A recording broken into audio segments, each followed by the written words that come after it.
ಜನ ಗೋಶಾಲೆಗೆ ಹೋಗ್ತಾರೆ ಇವ್ರ ಮಕ್ಕಳು, ಎಷ್ಟು ಜನ ಗೋಮೂತ್ರ ಕುಡಿತಾರೆ ಬಿಜೆಪಿ ಶಾಸಕರು ಎಂಪಿಗಳು?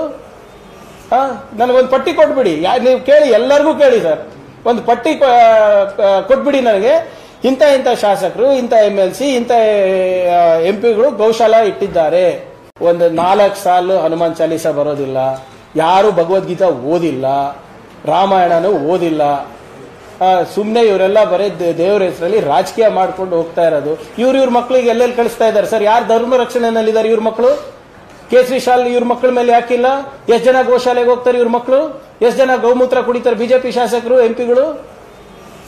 ನನಗೊಂದು ಪಟ್ಟಿ ಕೊಟ್ಬಿಡಿ, ನೀವು ಕೇಳಿ, ಎಲ್ಲರಿಗೂ ಕೇಳಿ ಸರ್, ಒಂದು ಪಟ್ಟಿ ಕೊಟ್ಬಿಡಿ ನನಗೆ.